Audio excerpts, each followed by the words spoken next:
Dear students, ഇന്ന് ഈ വീഡിയോയിൽ ഞാൻ കാണിക്കുന്നത് ആൻഡ്രോയിഡ് ഓപ്പറേറ്റിംഗ് സിസ്റ്റം ഉള്ള മൊബൈലിൽ എങ്ങനെയാണ് നമ്മൾ പൈത്തൺ പ്രോഗ്രാം റൺ ചെയ്യുക എന്നുള്ളതാണ്. അപ്പോൾ ഇതിന് വേണ്ടിയിട്ട് നിങ്ങൾ ഫസ്റ്റ് നമ്മുടെ പ്ലേ സ്റ്റോർ ഓപ്പൺ ചെയ്യുക. എന്നിട്ട് അതിൽ ധാരാളം ID അവൈലബിൾ ആണ്. അപ്പം ഇതിൽ ഞാൻ ഉപയോഗിക്കുന്നത് പൈഡ്രോയിഡ്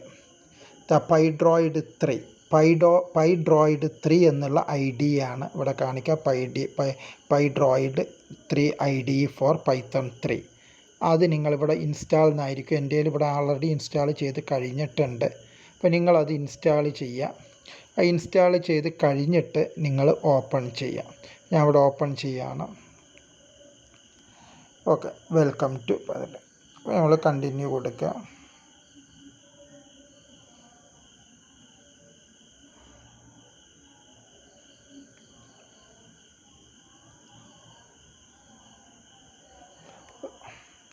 ഓക്കെ, ഇനി നമുക്ക് പൈത്തൺ പ്രോഗ്രാം ഇവിടെ ടൈപ്പ് ചെയ്യാം.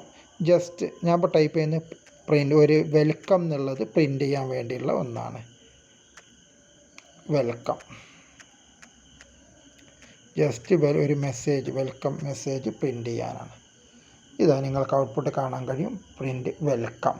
അപ്പോൾ തന്നെ ഇപ്പോൾ 2 നമ്പേഴ്സ് ആഡ് ചെയ്യാനുള്ള ജസ്റ്റ് നീക്കണം. x = 10. ഞാൻ പറഞ്ഞു ഇതിൽ വേരിയബിൾസ് ഒന്നും എന്ത് ചെയ്യേണ്ട, ഡിക്ലെയർ ചെയ്യേണ്ട ആവശ്യമില്ല. There is no need of explicit declaration of variables. Direct നമുക്ക് അസൈൻമെൻറ്റ് ഓപ്പറേറ്റർ ഉപയോഗിച്ച് അതിലേക്ക് വാല്യൂ നൽകാം. അപ്പോൾ x = 10 എന്ന് കൊടുത്തിട്ടുണ്ട്, y = 5 എന്ന് കൊടുത്തു. ഇനി സമ്മ് കാണാണ് ഞാൻ z = ഇപ്പോൾ എക്സിലുള്ള 10ഉം അതുപോലെ തന്നെ വൈയിലുള്ള 10. ഇപ്പോൾ എക്സ് എന്ന് പറഞ്ഞാൽ മെമ്മറി ലൊക്കേഷനിൽ 10 സ്റ്റോർ ചെയ്യും, വൈ എന്ന് പറയുന്ന മെമ്മറി ലൊക്കേഷൻ 5 സ്റ്റോർ ചെയ്തു. ആ 2 എടുത്തിട്ട് 10ഉം 5ഉം എടുത്തിട്ട് അത് സെഡിലേക്ക് അതിൻ്റെ 50 എന്നുള്ളത് ആഡ് ചെയ്തു. എന്നിട്ട് അത് സ്റ്റോർ ചെയ്തു. സെഡ് എന്ന് പറയുന്ന മെമ്മറി ലൊക്കേഷനിലേക്ക് സ്റ്റോർ ചെയ്തു. ഇനി അവിടുന്ന് പ്രിൻറ്റ് ചെയ്യാൻ, അത് മോണിറ്ററിൽ ഡിസ്പ്ലേ ചെയ്യാനാണ് ഔട്ട്പുട്ട് ഫംഗ്ഷനായ പ്രിൻറ്റ് നമ്മൾ ഉപയോഗിക്കുന്നത്.